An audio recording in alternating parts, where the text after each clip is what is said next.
Good morning, security gang. From the road, I'm coming to you this morning. Thank you all for tuning in. Episode 1024. My name is James Azar. I'm the host. I'm also a Chief Information Security Officer by trade.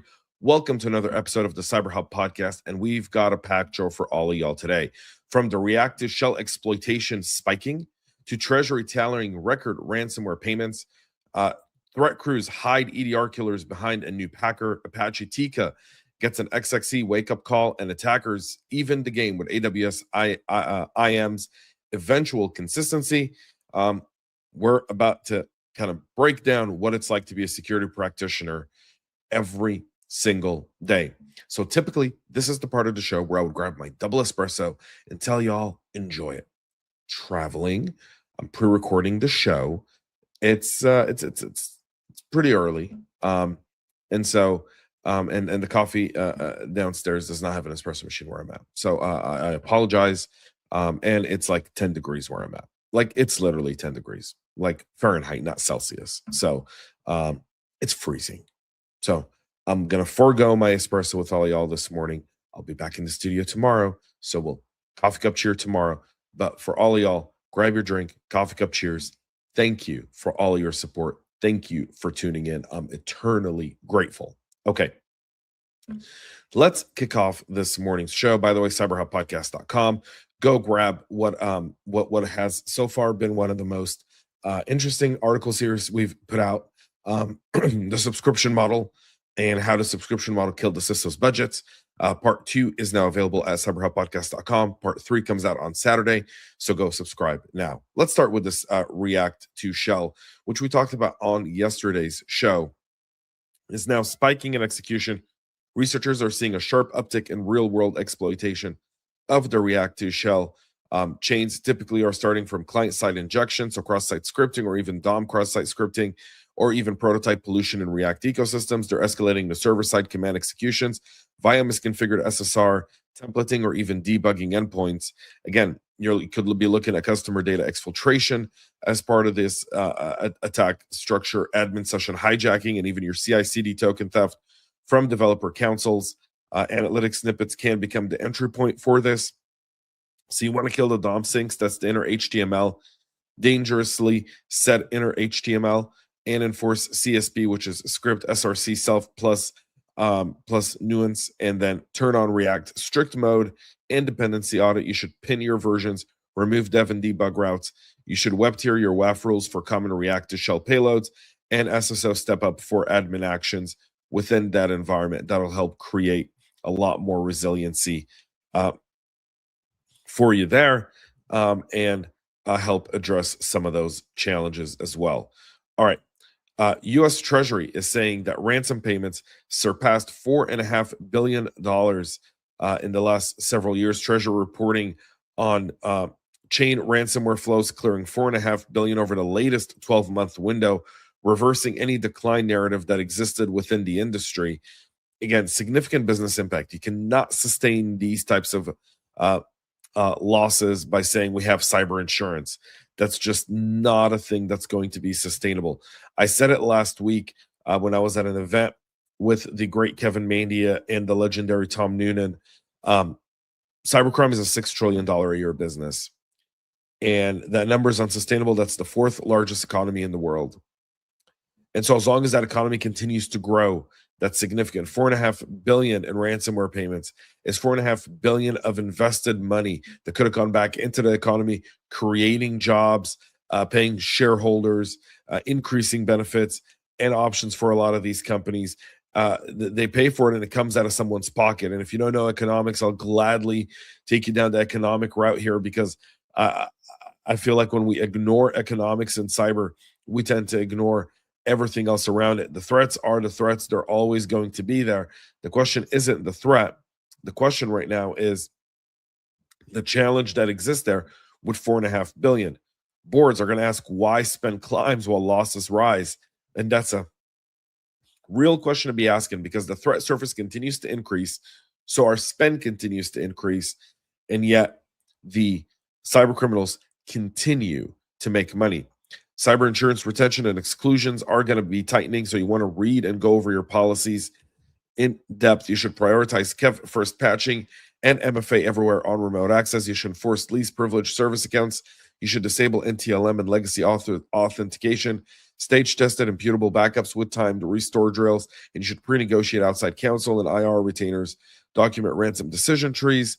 All of that should be in play right now. All right, we'll continue with our next story, and this is what threat crews are doing. They're adopting Shayna.exe packer to hide EDR killers within there. So multiple ransomware affiliates are now wrapping loaders and kill chains inside the Shayna.exe packer to obfuscate strings, throttle API usage, and even blind EDR heuristics, often dropping drivers or abusing LOL bins to kill those sensors. So shorter dwell time to detonation is what they're doing here. They're going to have a higher chance of tooling evasion on endpoints and your servers. So all of those come into play. Now, traditional EDR will get killed every time. That's why you have to do defense in depth on your endpoints. It just can't be EDR or MDR. It can't be. It's got to be EDR plus plus plus. And some people will do a multiple EDR, meaning if you're a Microsoft shop, you may have Defender and you may have another EDR product on there, a CrowdStrike, SentinelOne, or whatever. And then you top that off with a non-signature based EDR. So something different. And then you top that off with something else. And the reason you do that is because it's defense in depth on your endpoints. Because they're building these types of tools. You should block unsigned drivers. You should enable kernel mode code integrity on servers, EDR detections for service tampering, and mass stop of security services. Application control on that end only allows signed known installers, alert on child processes from archive managers. By the way, every year we do the most interesting startups to watch. In 2024, I brought up a company called Mimic. And I would recommend for you to go look at it because what they do is they operate at the kernel level of your device, not the signature level for identifying ransomware. It's your last line of defense for real. So go check that out. They were on our 2024 startup list. It'd be something else because I'm sure someone's asking, like, what else could you put outside of, CrowdStrike or SentinelOne and Defender? And you can layer it. And Mimic is one of those. So I wanted to give them a shout out because I just saw it in my notes here. So there's that. Let's continue with this Apache vulnerability here, Apache Tika, with a critical flaw that could lead to some injection of XML external entity injection attacks in your environment. So let's get into that here, folks. The newly disclosed Tika issue allows XML external entity processing through certain parsers, enabling SSRF and even file disclosures when Tika is used to inspect uploads like PDF, Office, or zip files. So you could have data leak from internal networks and even credentials exposure on indexing and preview microservices.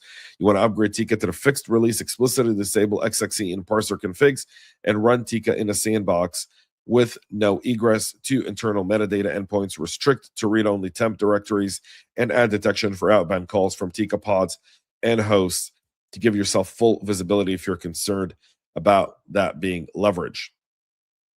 All right, let's move to this one. Abusing AWS's IAM eventual consistency, which is supposed to make life easier. Adversaries always find a way to exploit those.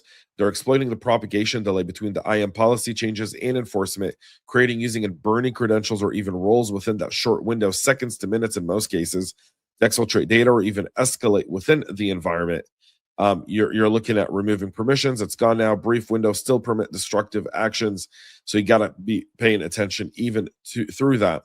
If you're going to prefer session policies plus permission boundaries, deny by default guardrails at the org level, use AWS CloudTrail and Lake for real-time alerts for new key creation, assume roles in large get objects /list burst, quarantine accounts on detections, and rotate keys to 0 during incident or not reduced scopes. That'll help mitigate what they're doing there. Google, for their end, are starting to fortify Gemini in Chrome. This story here is how they're hardening Chrome Agentic AI versus indirect prompt injection within the browser. Chrome AI features is adding stricter isolation and content provenance checks and guardrails that refuse cross-origin reads and even auto action when an untrusted page or content attempts to prompt the agent. Again, phishing by web page against AI copilots is getting harder And again, this is coming at the software level, at the deployment level, which is significant because all you have to do is enable it on your managed Chrome browsers within your environment, and you've pretty much checked that off. Org policy still decides the data the agent can touch, so you want to make sure your policy is clear. You should keep Chrome current, enforce site isolation, and manage extension allow list for AI agent, least privileged data connectors, explicit allow list for origins and actions, and log and review agent-initiated exports, all as part of that plan. Okay, let's move to something going on in Poland, which is significant in my world because everything that happens in Europe ends up coming here. Poland is arresting Ukrainians using advanced hacking equipment in the country. Police seized RF gear, rogue AP kits, and even skimmer-style electronics alongside laptops. A traveling crew allegedly staging intrusions and data theft after being kicked. They left Ukraine because of the war. They've been welcomed in Poland, and that's the thank you the Polish people get for their hospitality and support of their neighbor. Again, they were targeting retail, hospitality, and transport venues. All of those remain soft targets for rogue Wi-Fi and even point-of-sale adjacent kits. You want to make sure that your people are really, really trained on this, by the way. Don't join just any random Wi-Fi. Make sure you're validating. And again, and you can see here kind of there's a whole video on this, and you'll find it. They had a Flipper Zero device as well. And they were kind of trying to read on it. The Ukrainians claim to be IT specialists, but the police in Poland are considering multiple scenarios for the reason the three men came into the country and what they were doing there.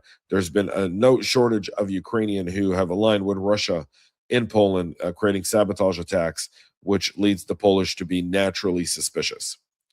All right, an AI executive action is in play by President Trump, hoping to create a state law preemption for AI regulation. A forthcoming federal EO is being floated that could preempt some state AI rules, standardizing parts of the compliance and risk management disclosures. President Trump saying, if we're going to win in AI, we can't have 50 states do 50 different regulations or even have the companies deal with it. It's got to be one federal law. He's putting the pressure back on Congress and Senate to actually act in coordination with what their state representatives and what the people within their states want in terms of AI regulation without really crippling the industry. While we're at that, Mr. President, could you please do that with data breach notification and also a federal data privacy law? We'd appreciate it as well. All of that would help reduce the cost of cyber incidents, Mr. President. It would also bring about a way more centralized approach to it, streamlining everything for organizations and also for consumers. We'll leave that at your desk, sir. We know you're busy, but nonetheless, we'd appreciate a same EO for data breach notification and federal data privacy. Would be grateful for that as well. That's it for our show this morning. We'll be back tomorrow, 9 a.m. Eastern, with all the latest. Go check out CyberHubPodcast.com.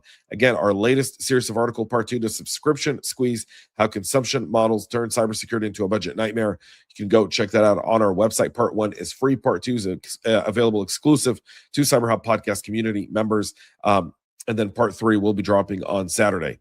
Thank you all for tuning in. Have a great rest of your day. And most importantly, stay cyber safe.